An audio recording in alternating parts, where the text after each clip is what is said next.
Buenas noches, una nueva edición de Gran Sistema.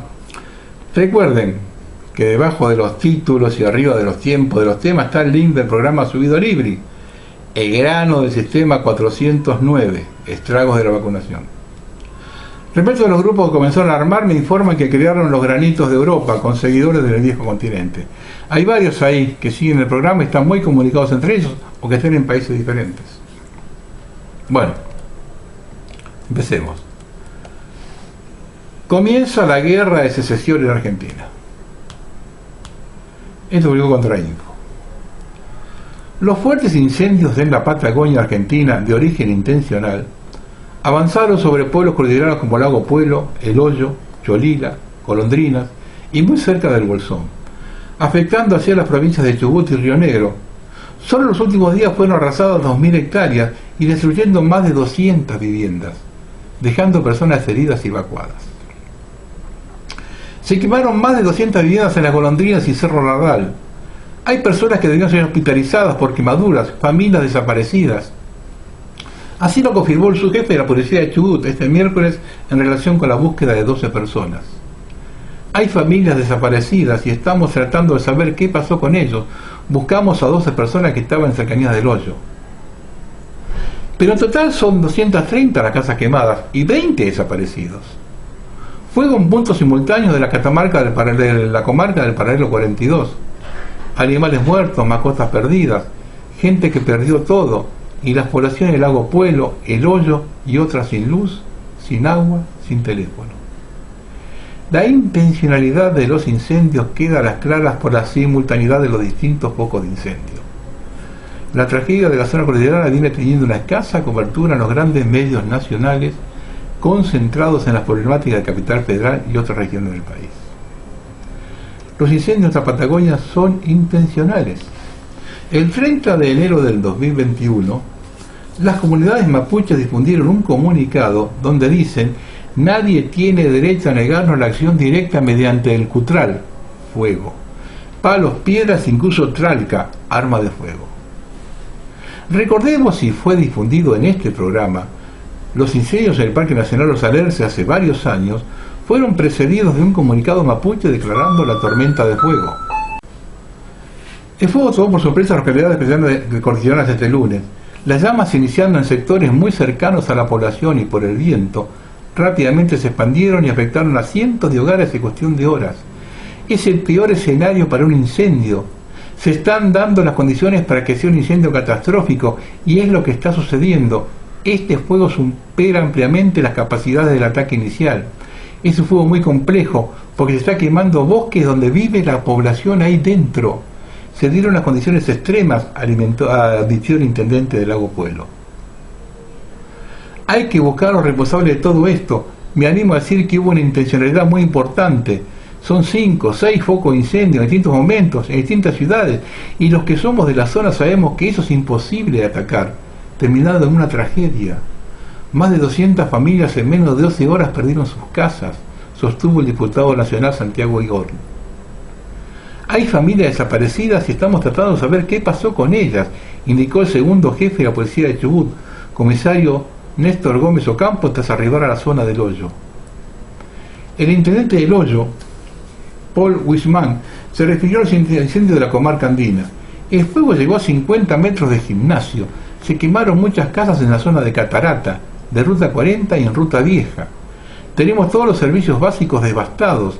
Hubo que pedirle a Camusi que corte el gas en varios ramales porque era un peligro latente. Será muy difícil reconstruir el pueblo. Ayer evacuamos 130 personas en el gimnasio, pero cuando el fuego comenzó a acercarse decidimos trasladarlos al gimnasio de Puyén. Hace 35 años que vivo acá y pasé muchos incendios graves, pero ninguno como este, señaló Wisman.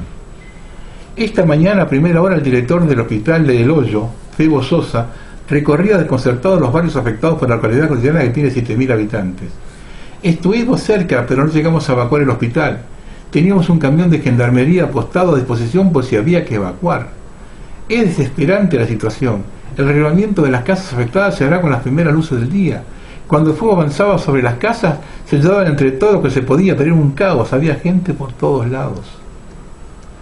El intendente del Maiquén, Oscar Currilén, se refirió a los incendios que sufrió la localidad. El fuego llegó hasta las orillas del pueblo, hasta donde está el aeropuerto de la localidad. Ahora vemos humo y desastre que ha quedado, sostuvo.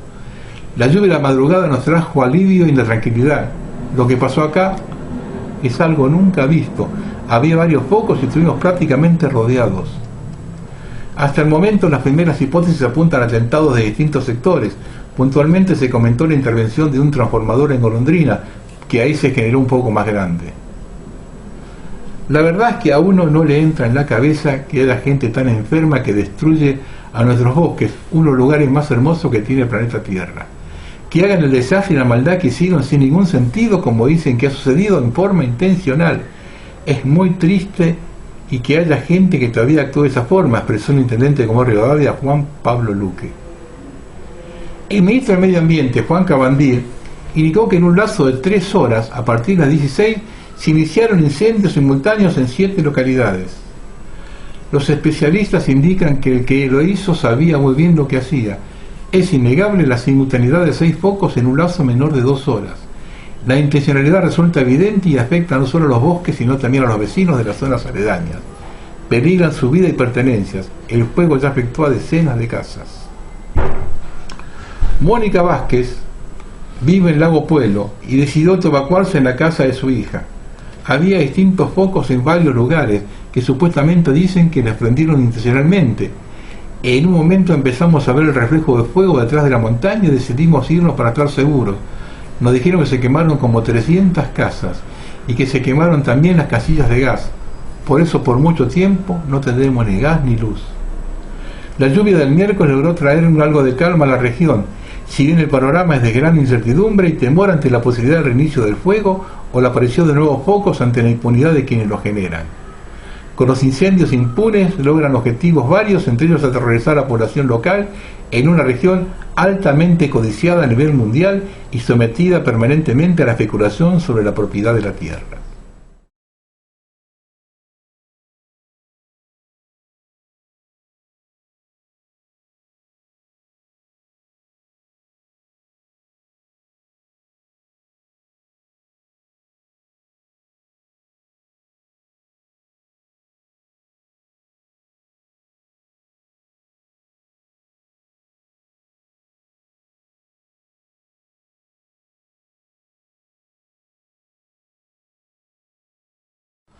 Por otro lado, ¿sabían que los incendios se pueden prevenir con unos drones que vuelan todo el día y detectan fueguitos minúsculos que se pueden atacar velozmente y que no se vuelvan incontrolables?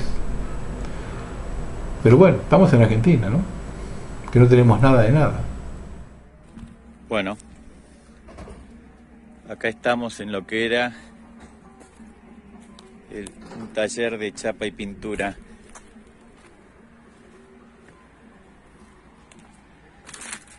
Esto es lo que quedó del taller. Lo mismo, también sigue saliendo humo de la base. Mire lo que quedaron de los autos. La gente está tratando de recuperar lo poco que les quedó.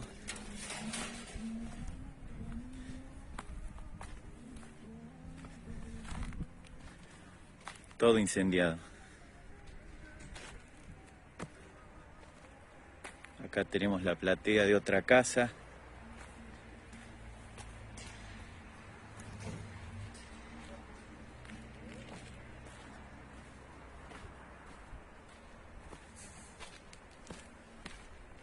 Miren el desastre allá lejos.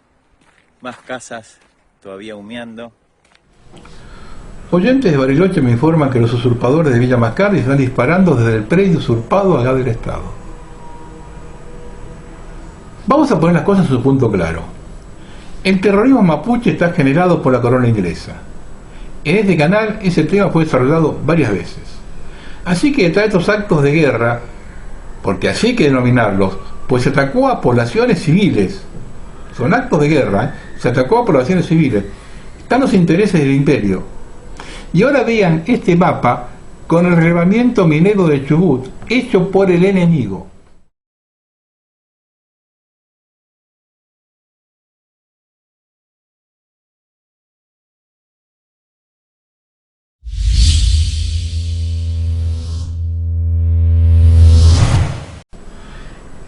Y ya llega un momento en que uno se cansa.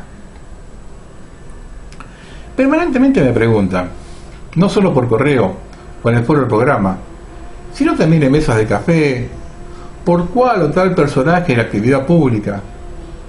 Es tanta la ignorancia o la falta de memoria que cualquiera que diga algo contra Cristina pasa a ser un referente. Tal es el caso, por ejemplo, de Guillermo Moreno, que con su discurso nacional tiene embobado a más de uno. Con esto no me pregunten más. En diálogo con el programa Tal vez se sorprenda, que se emite en Radio con Voz, Guillermo Moreno expresó: yo tengo un dicho, cuando uno entra en Formosa hay que persignarse. Es uno de los templos del peronismo, y Gildo Infran es un extraordinario gobernador de lo mejor que ha dado el país. Compáralo con Macri, por ejemplo, un ignorante y un vago. Consultado sobre la situación de la provincia, el exfuncionario kirchnerista advirtió que existe una agitación detrás de las movilizaciones en contra de Infran, pero aseguró que aún así es un hombre que trabaja y su pueblo se lo reconoce y lo va a ver en las próximas elecciones. No es la primera vez que Moreno halaga a Gildo Infran. En septiembre de 2020 afirmó que el gobernador de Formosa conduce el templo del peronismo y que es una referencia extraordinaria para nosotros los peronistas. Para mí es el mejor gobernador de la Argentina. El mejor gobernador de la Argentina separa a las mujeres embarazadas de sus bebés, aíslan a las madres y deben esconderse en el monte para que no las secuestren. 86 embarazadas relataron que atraviesan días de terror, aseguraron que se esconden las autoridades ya que la fuerza provincial ingresa a las comunidades originarias de la zona y se lleva a las mujeres a los centros de aislamiento, donde terminan dando a luz. Además, en muchos casos sostienen que son separadas de sus hijos sin explicación alguna. A esta grave denuncia se le sumó otra de extrema gravedad. Algunas mujeres sostienen que les implantan anticonceptivos subcutáneos, es decir, que se ubican por debajo de la piel en el brazo y les otorgan una tarjeta que lo acredita, todo sin su consentimiento.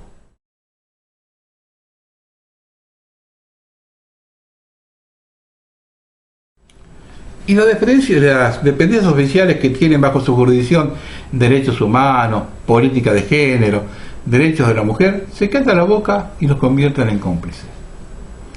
Lo que queda de todo esto es que se le cayó el relato, con el que vienen currando desde hace 40 años. ¿Me puede explicar, Alberto, ya que usted es el vocero de la banda, cuál es la diferencia entre la apropiación de niños durante la dictadura militar y lo que está haciendo Infran en Formosa? Y como muestra de la decadencia de la Argentina, en los 70 se asilaban en Europa y ahora deben esconderse en el monte. Carlotto, ¿usted no tiene nada que decir? ¿O cuando embolsó la montaña de dinero por su nieto trucho, metió Villarina en bolsa? ¿Donda? ¿Dónde? ¿No te hace ninguna cosquilla? ¿Cómo te estás haciendo la boluda con lo que pasa en Formosa? Por eso es bueno tener paciencia y esperar que la rueda gire, porque cuando se es mal parido, farsante y mentiroso, el tiempo siempre acomoda las cosas y muestra a quienes se resisten a darse cuenta que son todos iguales, absolutamente todos, y que las mujeres que deben esconderse en el monte le importan un carajo a Cristina, a Alberto Fernández, a Patricia Bullrich, a Mauricio Macri y los miles de chupaculos debajo de ellos. Y vos, Rossi, que sos ministro de Defensa y fuiste a enarbolar la bandera mapuche en San Martín de los Andes junto a Teresa Parodi, ¿por qué no se da una vuelta para visitar a los que perdieron todo por los incendios provocados por sus protegidos? Y por otro lado, ¿por qué no le inculcás a las Fuerzas Armadas la disciplina que pone Infran a su policía, haciéndola desfilar mientras cantan, abran paso y presten atención, que aquí viene lo mejor de lo mejor, DDR va a pasar, Gildo en Formosa va a triunfar?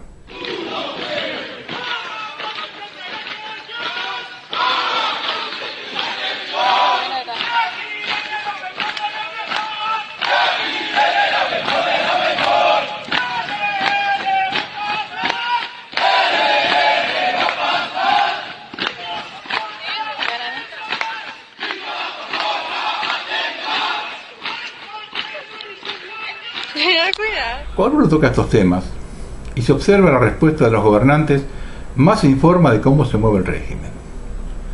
La ministra de Seguridad, Sabina Frederick, refiriéndose a los hechos de Formosa, carga toda su artillería contra Patricia Bullrich, obviando en todo momento hablar de la situación en la provincia. Es un modus operandi del régimen, que la sucesión de gobiernos, uno peor que el otro, le da al de turno la excusa para no hablar de la realidad. Es clarísimo que una impresentable como Patricia Bullrich le sirva de escudo a la ministra para tirar la pelota afuera. El joven periodista de Radio Fantasía Maximiliano Galarza, de 35 años, contó cómo se vive en la provincia del mejor gobernador de la Argentina. Usted no tiene idea de lo que es vivir en Formosa. No podés opinar distinto. Te persiguen, te vigilan, te detienen. En la radio le abrimos el micrófono a cualquier persona con las quejas de la gente. Siempre nos persiguieron. Con mi viejo nos dedicamos también a la venta de autos. Nos quemaron 14. A mi viejo lo detuvieron 1000 veces por tonterías. El miedo es real, porque tenés el 80% de la gente que trabaja en el Estado. Entonces todo el mundo tiene miedo que se tome represalias con su trabajo porque ya ha pasado. En muchos ministerios, cuando se hace en marcha, la gente está obligada a ir y le toman asistencia, y si no los echan. Yo no agredí a nadie, estaba parado ahí, y viene un policía y me salta de costado a la pierna, y quiso romperme la pierna con esos borceguíes. Me caigo, y cuando me ven con el brazo lleno de sangre, uno grita que a este le pegó a policías, y me empiezan todos a pegar en el piso. Me pegan con los bastones y patadas en la cabeza. Estaba en el piso y les decía que por qué me siguen pegando, pero me impresionaba la cara de los policías, estaban transformados, gozaban de lo que estaban haciendo. Acá la gente salió a la calle porque no aguanta más. Los policías parecían trastornados. Si allí hubieran tenido bala de plomo, seguro nos mataban, porque estaban dados vuelta. No se le importaba nada. Le pegaban a chicos, a mujeres, gente grande, a todos. Y el periodista señaló que todavía tiene mareos por los palazos que le pegaron. Tiene que hacerse una tomografía porque se marea. A mí me impresionó que se ve que en algún momento alguien dio carta blanca de que salieron a reprimir, porque salieron en grupos a cazar a la gente. Era una cacería, recordando que el viernes a la gente perdió el miedo. Lo que pasó es histórico. Yo no lo había visto nunca, y ahora ves los negocios, está todo abierto, los chicos salen de noche, la gente perdió el miedo. Sobre su detención, Galarza recordó que un policía de investigaciones que estaba de civil había cruzado un Corolla nuevo en la calle, como si se hubiera roto el auto para detener el tránsito que iba a la casa de gobierno. Ese policía empieza a pegarme, me llevan a la comisaría tercera y ahí me siguieron pegando. Dormilo, dormilo, le gritaban al que le pegaba. Yo lo podría identificar, me pegaba por todos lados y gozaba. Y los balazos se los pegaban de cerca. Fíjate que debajo de donde estaban los perdigones de goma, en los cartuchos va una tapita, y yo tengo esa tapita marcada en el pecho, lo que muestra que nos tiraron de muy cerca. Te repito, no estaba haciendo nada. Cuando veo que a esa mujer que aparece en la foto sola con una bandera delante de la policía, le empiezan a tirar con el hidrante, corro para ayudarla. Me pega el agua, lo cubro, entonces siento como picadura, me miró el brazo y tenía todo inflado de los balazos. Vuelvo a mis preguntas iniciales. ¿Cuál es la diferencia entre lo acontecido en la comisaría de Formosa y la ESMA?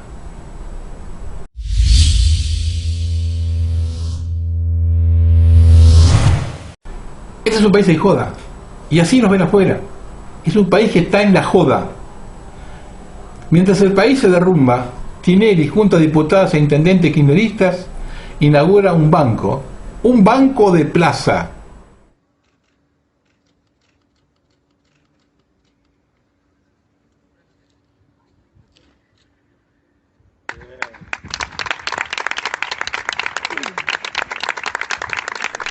En La Rioja, un policía le levanta un acta a un monopatín.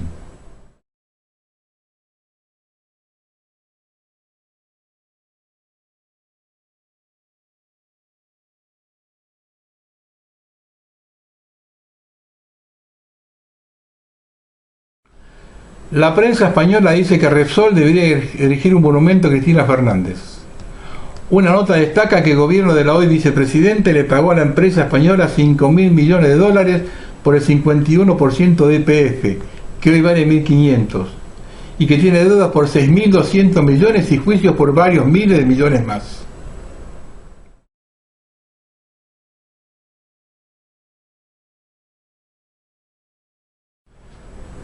En Argentina, un auto usado es más caro que el mismo auto 0 kilómetros en Chile o Brasil.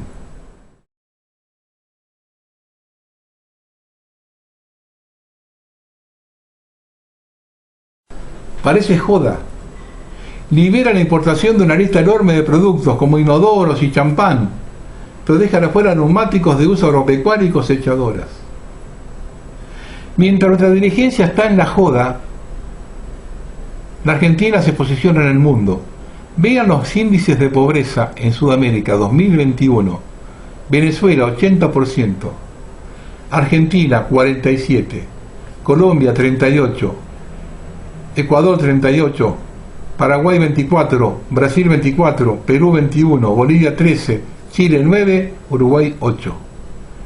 Estos son datos publicados por organismos nacionales de marzo de 2021. Estos índices se deben a que nuestros sindicalistas, en lugar de defender las fuentes de trabajo, la destruyen en un movimiento de pinzas con la complicidad del gobierno.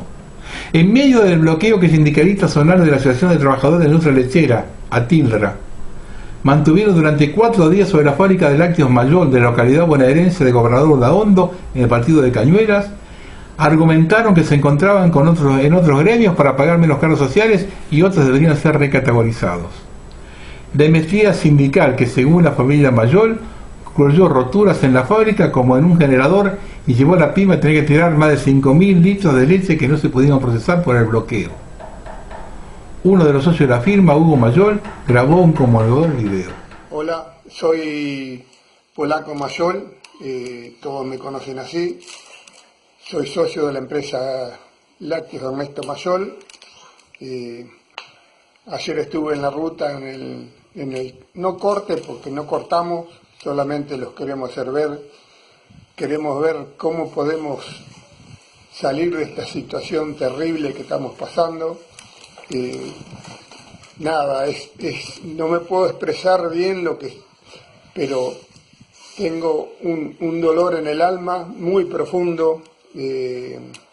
Esta gente, no tengo miedo porque yo les dije con 73 años que hagan de mi cuerpo lo que quieran, porque no era nada difícil para esos 30 patoteros que me agarren en el medio de la calle solo, cagarme a palo, en una palabra, cagarme a palo.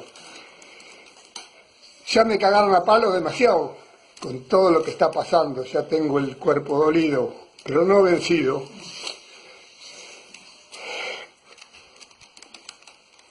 Realmente espero que alguien en este bendito país me saque esta lacra de mi fábrica, mi bendita fábrica que es mi abuelo.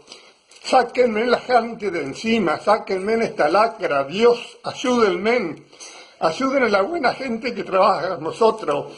2 mugres no pueden embarrar 86 años de trabajo, 2 mugres no pueden embarrar 86 años de trabajo.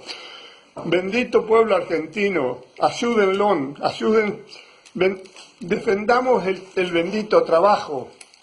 Esto todo comenzó porque mi sobrina, Mandraquito, como yo le digo, que tiene unos huevos como un león, quiso hacer las cosas como debe ser, en derecha, por derecha, que con la frente alta. Eso acá no sirve, parece.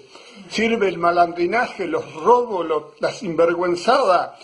Cambiemos el bendito país, ayúdenlo. Mientras sigamos tomando el país en joda y que solo interese llevar agua para el propio molino, vayan comprando cirios para el funeral de la patria. Funeral que ya en alguna provincia ya están preparando. Esta bandera que van a ver ahora flamea en una de las plazas céntricas de Trelew. Son tan mal paridos nuestros políticos que con un mínimo porcentaje de sus ingresos podrían reponerla. Solo les interesa robar y no hacer nada, como dije arriba, agua para su propio molino.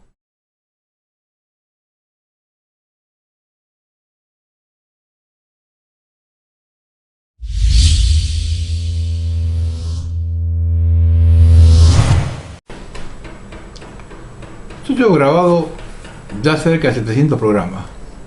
Y sin embargo, esto lo comprobé con el especial de financiamiento de los libertarios, donde se me ha acusado de pasarme de bando. Ahora soy peronista. Entonces, si paso el video de lo acontecido en Luna Par, con los que fueron a vacunarse, me tildan de kirchnerista. Y si paso al de Santa Fe, me acusan de que con la reta no me meto.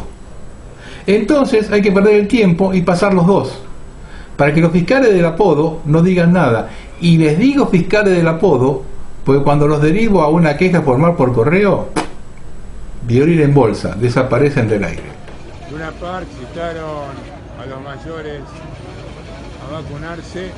Esta es la organización de Horacio. 45 minutos de fila parados. ¿De dónde son? ¿De qué canal son? La organización de Horacio Rodríguez Larreta. ¿Hace cuánto que está esperando, señora? ¿Hace cuánto que estás esperando? Una hora y media. ¿Cómo? Una hora y media. Una hora y media. Sí. ¿Hace cuánto que está esperando, maestro? ¿Cuánto hace? Media hora. No más. ¿A qué hora lo citaron? A las 9. Buen día. ¿A qué hora la citaron? A las 9. A las 9. ¿Y Sí. hace cuánto que está esperando? Ya hacemos en una hora. Bueno, así todo. Esta es la situación ahora, aquí en la puerta de Luna Park. La organización de Horacio Rodríguez Larreta.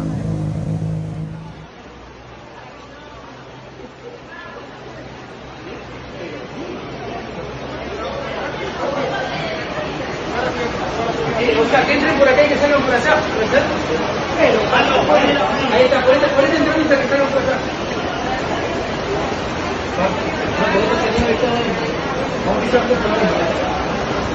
Ahí está, escuchá. Entren por acá. Vamos a estar por ahí.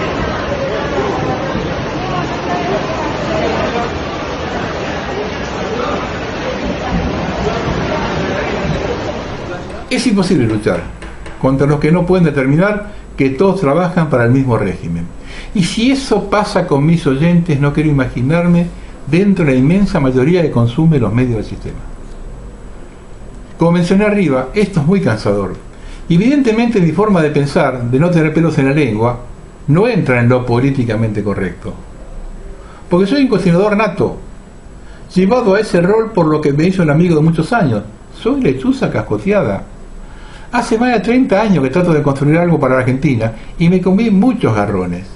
Y la inmensa mayoría de los que dicen ser del palo, porque de los otros uno nunca espera nada. Pero de la propia tropa. Miren, si hay 100.000 nacionalistas, 99.000 son caciques. Viven adormilados en el tiempo. Entonces cuando aparece alguien que quiere despertar la modorra, va de retro Satanás. Yo no compro espejitos de colores. No todos los que cuestionan la pandemia piensan como uno. Con muchos solo compartimos eso nada más. Por eso unos cuantos cuando intento armar una entrevista, luego no atienden el teléfono o faltan sin aviso. Y fueron unos cuantos. Que al día siguiente grabaron en un canal con más prestigio o una radio, donde posiblemente no les tocaron temas fuera de la pandemia, para ver dónde están parados. Les doy un solo ejemplo. Si yo estuviera entrevistando a un abogado por la verdad, le preguntaría si le han hecho alguna denuncia a Jorge Rizzo, presidente del Colegio de Abogados, confeso kirchnerista y defensor de todo lo actuado en la pandemia. Vos estás equivocado, si estoy equivocado, corríjame. Yo hasta ahora no he visto que abogados por la verdad o cosas así le hayan hecho una queja a Jorge Rizzo. Y no es un hecho menor, ya que ocultando se engaña a la gente. Entonces los más jóvenes siguen a personajes verborrágicos que en esta cultura del blanco-negro, con que insulte al aire a una de las dos partes, logra el consenso de la otra.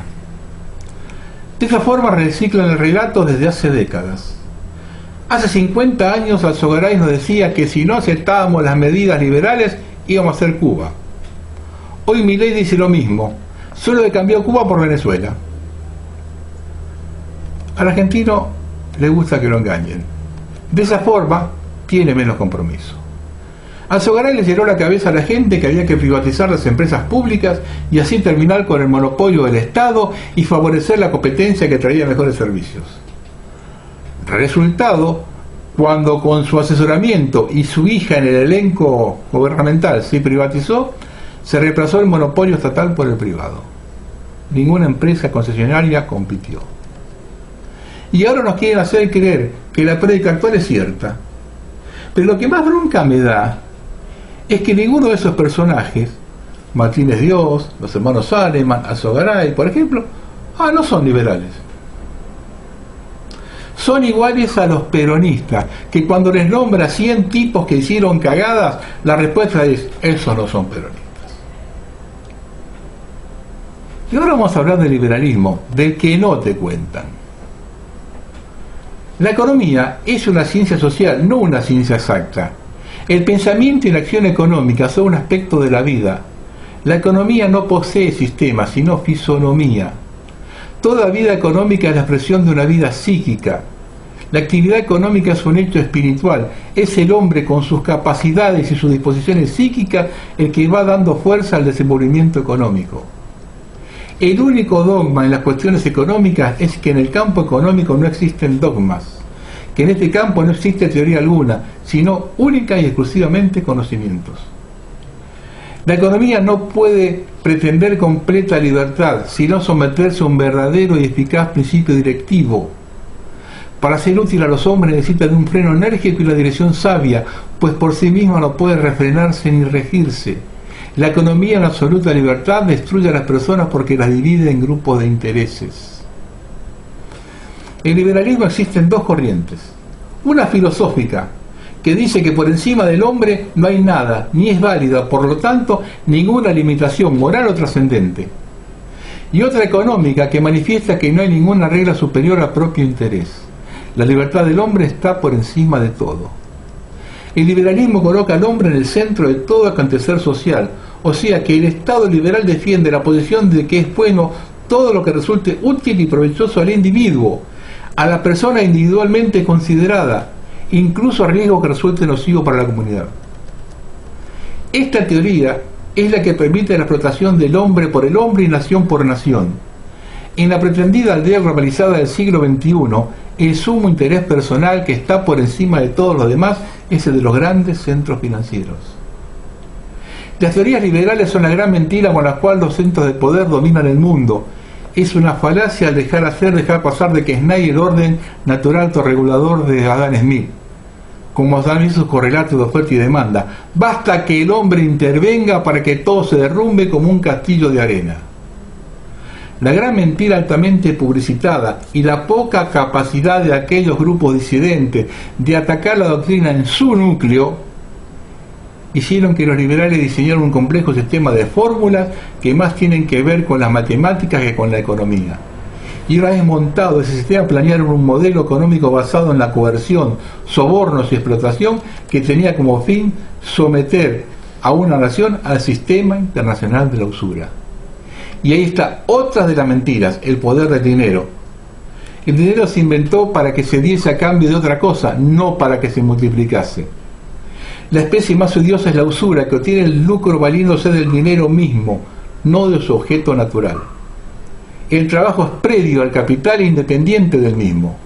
El capital es fruto del trabajo y nunca pudo haber existido si antes no hubiese existido el trabajo y por ende la producción. Si no entendemos esto, es imposible seguir avanzando en buscar soluciones y variantes. Si no tenemos visualizado al enemigo, no podemos hacer la guerra, salvo que nos matemos entre nosotros, que es la última alternativa contemplada si no aceptamos este modelo. Algunos dirán, estás dando un mensaje marxista. Pues bien, Karl Marx recibió ayuda económica de la Casa Rothschild para responder profusamente a su manifiesto comunista. La Revolución Soviética de 1917 fue financiada por grandes consorcios financieros. De esto tuvo conocimiento el Servicio Secreto Norteamericano, según documentación codificada 7/C17/6, número 912/SR2. Lenin y Trotsky dispusieron de dinero y armas para instaurar el comunismo en Rusia. Entre sus protectores figuraron el banco Cunard Company de Nueva York, el banco Speyer Company de Londres, el banco Westphaliano de Alemania y los magnates Guggenheim y Schick de Estados Unidos. Durante la Segunda Guerra Mundial, entre 1941 y 1945, la Unión Soviética recibió a Estados Unidos e Inglaterra una ayuda directa que a precios actuales importaría más de 400.000 millones de dólares. Todavía en 1989, la Unión Soviética recibe crédito de los grandes bancos de Estados Unidos e Inglaterra y le venden cereales a precios subsidiados. Así que si me quieren tratar de comunista, trátenme.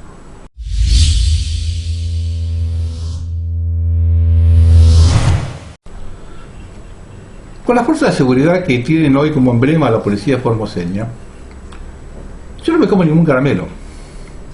No generalizo porque jamás lo hice. En cada institución hay gente buena y proba, en amplia minoría, pero existe. Pero no me voy a desdecir de lo que vengo diciendo en los programas. En medio, entre el pueblo y los políticos y las estructuras de poder, se encuentran las fuerzas de seguridad. Si una sociedad quiere avanzar para ejercer la justicia que desde el Estado se la cercenan, debe pasar por sobre las fuerzas de seguridad. Y esto ha sido siempre así. En el conflicto social, cualquiera ha sido su regame de origen, siempre se han ubicado al lado del poder. Toda represión a la población tuvo en la primera línea a las fuerzas de seguridad. Y yo no compro el mensaje del bajo sueldo, de las jornadas interminables o de las dormidas en el suelo. Yo no compro ningún mensaje del régimen. Los bajos sueldos nunca fueron impedimentos para el delito. Aumentando el sueldo no disminuye el tráfico de drogas, la prostitución ilegal, los tráficos diversos, el juego clandestino, el contrabando y los cientos de ítems que financian a las fuerzas de seguridad. Yo conozco la totalidad de la Argentina en auto. Ahora se institucionalizó el peaje con las concesiones en la ruta, pero siempre hubo que pagarlos a la policía provincial de turno. Hasta hoy, que un turista de Entre Ríos hace un rato, con todo en regla, le encontraron que no tenía la bolsa mortuoria. Yo varias veces salí del país en automóvil y al regreso había que toparse con la gendarmería. En 1979, el gobierno militar en Tres Cruces, Jujuy. Como no traía nada ilegal y me negué a coimear, me hicieron desarmar las valijas en la tierra y sacar los paneles del tapizado de las puertas y el asiento trasero. Una demora de más de 2 horas, por lo que tuve que descender de la vieja cuesta de azul pampa, que era de tierra llena de curvas, de noche. Y a la gendarmería le perdí el respeto cuando murieron 43 gendarmes en Salta, y nadie investigó nada. Yo no recuerdo que hayan muerto 43 gendarmes de un toque en el mundo, y tampoco recuerdo que en un ómnibus siniestrado en cualquier lugar del mundo no hubiese sobrevivientes. Ganen 20.000 o 100.000, no terminan los negocios de las fuerzas. Las comisarías se licitan, no lo digo yo, sino un subcomisario que declaró en 2002 que a él le tocaba recaudar el juego en una comisaría de Gran Buenos Aires, y que el comisario tenía que enviar un porcentaje al Comando de La Plata, y de allí se encargaron de distribuirlo al Poder Civil. Esto lo tengo grabado en uno de los videos de TV1. Y para terminar, también lo vengo diciendo desde 2013. Las próximas represiones no van a ser ideológicas, sino a gente con hambre y sin trabajo. Pero antes van a trabajar de brazo armado para sacar a toda la disidencia de circulación. Reitero, no son todos iguales. Hay gente buena y proba, y estoy esperando que aparezcan. Si no lo hacen, serán cómplices.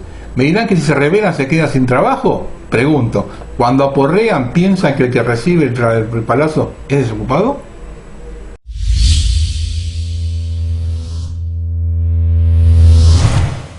Yo soy uno de los primeros que dijo que se le quitaba la pedofilia, ¿no? Esto lo explicó Big League Politics. El New York Times, que afirma que la pedofilia no es un delito.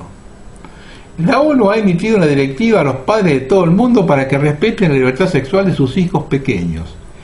El Centro para la Familia y los Derechos Humanos saca a relucir un informe de la ONU en el que se afirma que la expresión sexual forma parte del entramado de la privacidad de los niños. El informe continúa afirmando que los adolescentes necesitan poder tomar decisiones sobre su bienestar y su cuerpo, y explorar su sexualidad de forma segura y privada, a medida que maduran, ya sea en línea o fuera de ella, y afirma que los gobiernos, las entidades comerciales, los proveedores de atención sanitaria y otros profesionales, los padres y los compañeros, están violando el derecho de los niños a la libertad sexual. La ONU quiere que los niños se les inyecten medicamentos, incluidos los anticonceptivos, que se les lleve a las clínicas de aborto sin ninguna notificación de los padres, y que se les niegue la terapia para la disforia de género. Tampoco quieren que los niños estén avergonzados si tienen un comportamiento sexual peligroso con múltiples parejas.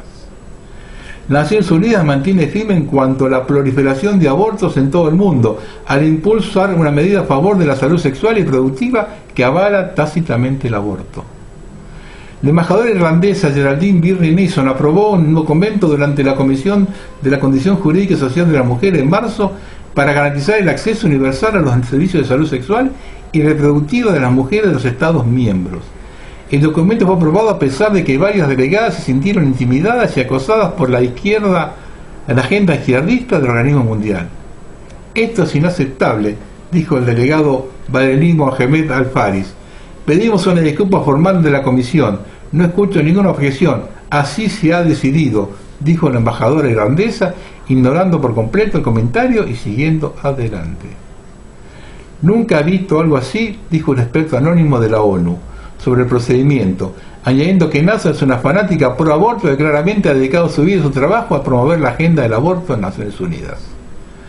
Antiguamente este tipo de medidas tenían que ser unánimes y se presentaban o rechazaban. Este no es el caso con feministas como Nason, ya que ellas y sus cohortes se dedican a impulsar la agenda del aborto sin importar cualquier oposición. Y aunque Estados Unidos no era miembro de la Comisión, participamos plenamente en las negociaciones en torno a la medida y nos entristece decir que las claras opiniones de muchas delegaciones no se tuvieron en cuenta, dijo en un comunicado la embajadora de Estados Unidos para la gestión y reforma de la ONU, Cheryl Norman-Chalet. Chalet señaló que las partes de la medida que conservan términos y conceptos que siguen siendo controvertidos o poco claros, en particular salud sexual y reproductiva, servicios de atención sanitaria y servicios de salud, que según su opinión han adquirido connotaciones que promueven el aborto e intentan crear un supuesto derecho al aborto. La ONU puede ser la entidad más despreciable del planeta y está a la vanguardia de la pedofilia generalizada. Los globalistas están detrás de las almas de los niños. Yo fui uno de los primeros que empecé a decir que la pedofilia va a ser legalizada y va a ser ya prácticamente en muy poco tiempo.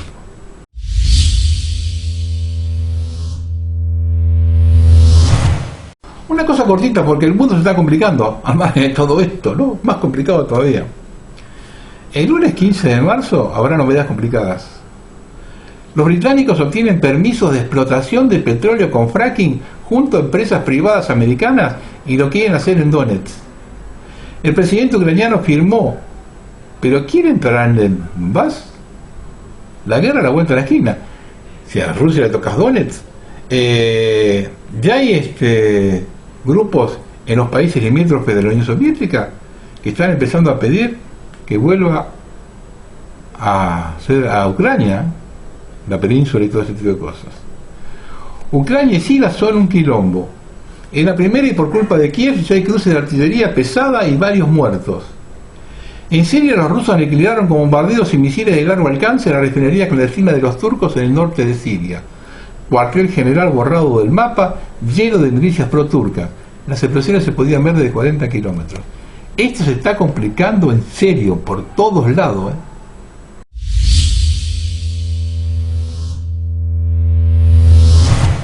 Una cosa cortita publicó AmericaMaxNews.com. ¿Dónde vive Biden?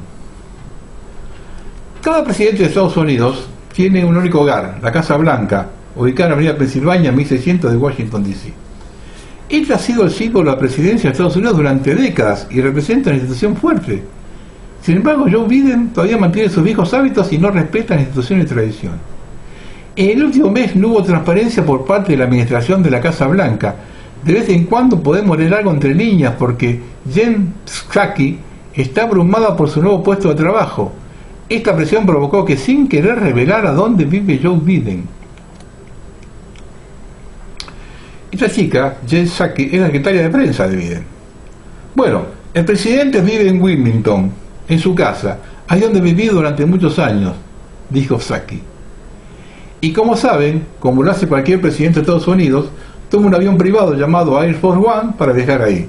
Esto es por supuesto algo único para la mayoría de los norteamericanos, pero creo que la mayoría de los estadounidenses también lo verían como una circunstancia única.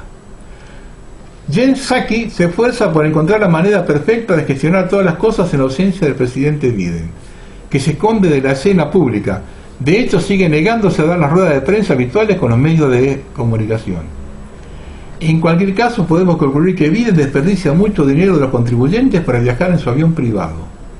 No se trata de un viaje ordinario, sino de un complejo procedimiento en el que debe ir acompañado de muchos empleados, seguridad, agentes, etc., Ni siquiera tenemos que mencionar los gastos de viaje del gran avión.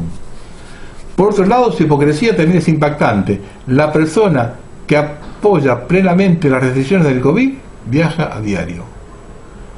Como puede ver, la gente no está contenta con esta respuesta. En primer lugar, el Air Force One no es un jet privado, pertenece a los contribuyentes de los Estados Unidos. Y además Psaki debe saber que, dado que es presidente juramentado, el único hogar de Biden es la Casa Blanca. Increíble, porque el gasto es impresionante, porque el presidente norteamericano se mueve solo, se mueve con aviones de guerra que lo siguen atrás, toda una parfalia. Y el tipo lo hace todos los días eso. Y nos quejábamos de Cristina, se iba a Calafate, porque al diario,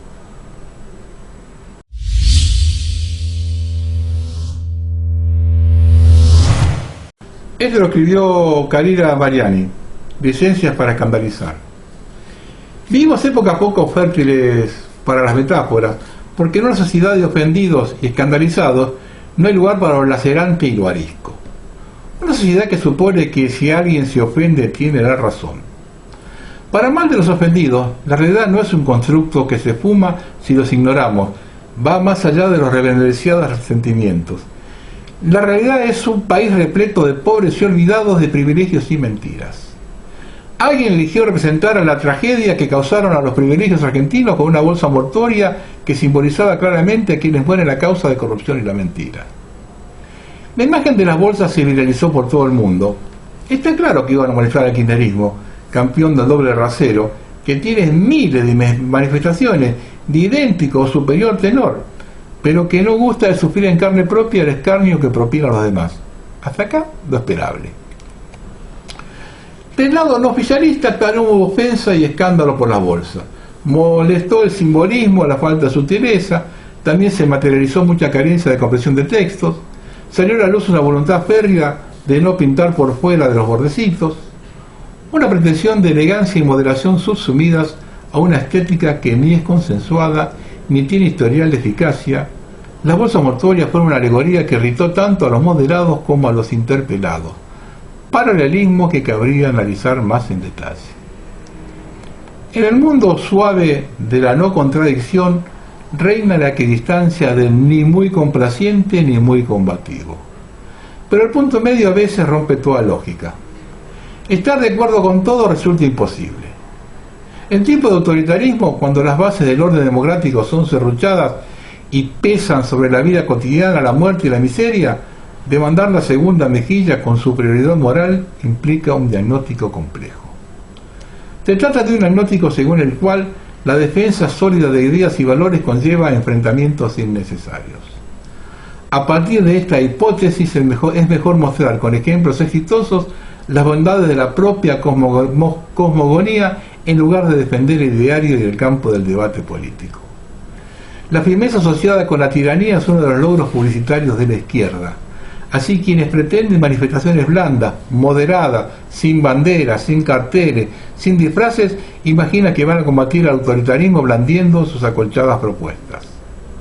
Olvidan que los horrores históricos a lo que aluden fueron posibles gracias a la actitud de los impasibles, temerosos de molestar en exceso, cuidadores de su corral de confort. ¿Acaso no tenemos la certeza del horror en Formosa? ¿Nos olvidamos de casos como el de Abigail? ¿No palpamos cada día la tragedia de las empresas cerradas y de los niños privados por un año de educación? La pregunta más bien sencilla. ¿A quién favorece la pasividad de una protesta que no incomode? Va a ser muy difícil cambiar un país en donde las únicas ideas que merecen respeto son las que coinciden con el oficialismo. Todo lo demás es tachado de ultra y se convierte en mancha venenosa. El imperio de los sentimientos que rigen el consenso político-cultural, la verdad es un problema secundario. Lo que importa es la emoción que es capaz de borrar la memoria y el deber.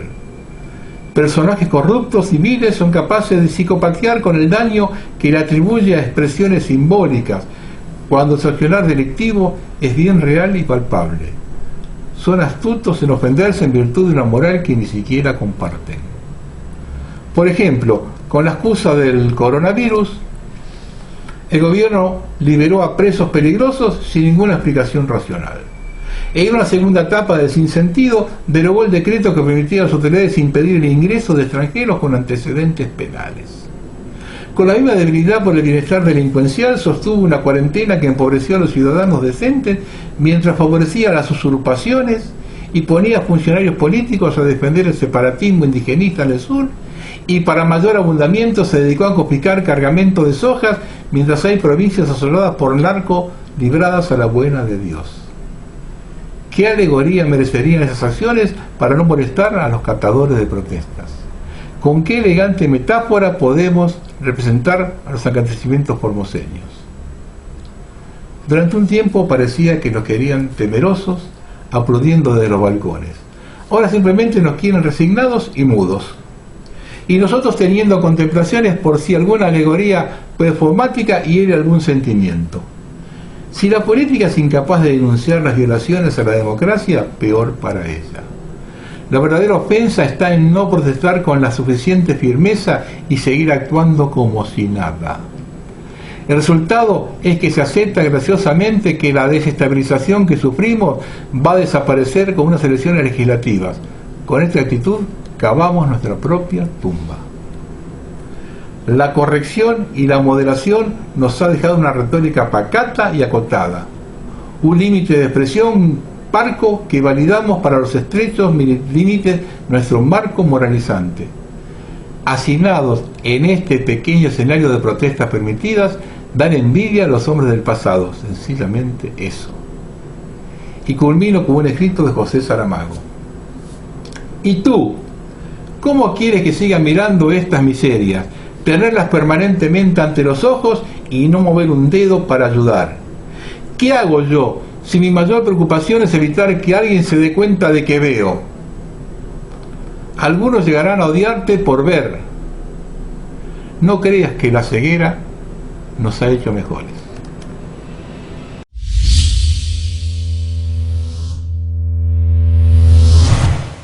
Una cosa muy cortita que pasó en Salta, esto lo sacó en el Film 1.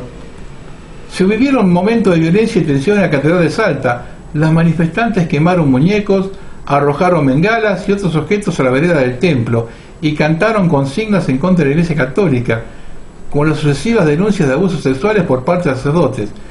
Agredieron periodistas con camarógrafo y quisieron ingresar a la iglesia. No sé si a prenderle fuego, a romper todo, que tuvo que tener la policía. Saben dónde atacar, porque algunos dicen que quisieron robarse la imagen del Señor del Milagro. Es un símbolo del norte argentino. No es descabellada la idea.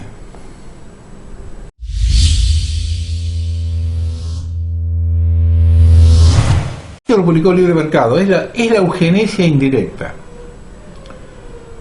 Hace algo menos de un año, las estrictas medidas de confinamiento derivadas de la propagación del nuevo coronavirus popularizó sentir generalizado de que la civilización occidental enfrentaba uno de sus momentos más críticos.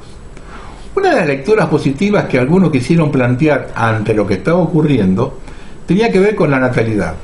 Al pasar más tiempo en casa, las familias se animarían a tener más hijos y la pandemia se saldaría con un baby boom como el que siguió a otros fenómenos históricos. En cambio, ahora que ya han transcurrido más de 9 meses, lo cierto es que los datos de natalidad parecen apuntar exactamente en la dirección opuesta. En el caso de España, los nacimientos observados en los meses de diciembre y enero registran un desplomaje histórico, con una caída en el número de nacimientos que asciende al 22.6% en comparación con los mismos meses del año anterior. Ya antes de la pandemia, fíjense estos detalles, en España había más de 2 fallecimientos por cada nacimiento. En provincias como Zamora el saldo llegó a ser de 3-1. Al ritmo actual de la población española del año 2100 será un 50% inferior. España va a perder 50% de su población. Y lo que quizá más grave, cada vez habrá menos personas en edad de trabajar y más ciudadanos de avanzada edad, con todo lo que ello supone en términos de desarrollo social y económico, sostenibilidad de las pensiones, salud general de la población. No, es la eugenesia, señores. Para esa fecha, 2 viejos. Los datos de otros países también apuntan a la misma dirección. En Estados Unidos, los datos para diciembre se apuntan a un descenso del 7% del número de nacimientos. California, el territorio más poblado, enfrenta un declive aún más actualizado, el 10,2%. Florida supera el promedio anual con un descenso del 8%. En Hawái la caída es tan acusada que rebasa el 30%. Francia, un país que tradicionalmente ha presentado niveles de fertilidad más elevados, también se mueve en cifras negativas. De momento, el desplome observado a comienzos de 2021 con respecto al enero de 2020 es del 13%. Alemania va por el mismo camino y los expertos del Max Planck Institute creen que el descenso será del 15%. Solamente Italia, con una caída del 22% en mes de diciembre, rivaliza con la cifra de España. Esta despoblación es la que se viene provocando. Son planes de largo plazo. Esta gente programa 100 años y nosotros no tenemos eso en la cabeza.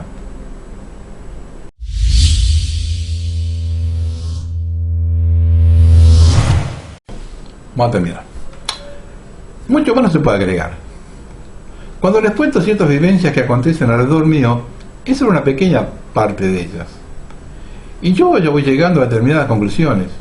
Ya está todo perdido. Entre la gente que piensa como uno, es decir, tiene conocimiento de lo que acontece aquí en el mundo, existe un total convencimiento de que todo es irreversible. No hay alternativa posible. Entonces movilizarlos es muy difícil y cualquier cosa que se plantee se observa como impracticable. El otro programa especial acerca del financiamiento libertario fue La Luz Amarilla. Para darse cuenta cómo le han trabajado la cabeza a la gente, y no me refiero a los trolls, más o menos sé quién opina. Ya tuve un dolor de cabeza muy grande en 2015, cuando me enteré de algunos casos que habían votado a Macri. Pasaron 5 años y todo sigue igual. En este ambiente de consumo este tipo de programa, sobre todo ahora, hay un gran componente antiperonista. Son muy pocos los que están convencidos que los MM y los KK son los mismos. Y a muchos les molestó que les escupieran el asado. Quedaron al descubierto, le ventilaron el secreto mejor guardado. Entonces les quedó el agravio. Insultaron, me trataron de facho y muchas otras cosas, pero nadie dijo que el informe era falso. Ese odio oblivina todo. Entonces me acusan a mí de haberme dado vuelta, que García con grafeno es un peronista confeso, y yo lo di despacio. Por lo tanto, soy tan peronista como él. Y uno se cansa de caminar por un pasillo tan estrecho, donde no hay que medir las palabras, sino las letras y los signos de puntuación. Con ese odio el enfrentamiento civil está el tiempo que el régimen determine que es el momento de llevarlo a cabo, ni más ni menos. Están preparando el campo de combate, destruyeron la economía, la salud, la educación, la convivencia. Cuando todo esté a punta de caramelo, un hecho enviará a los argentinos a combatir entre ellos, cegados por ese odio.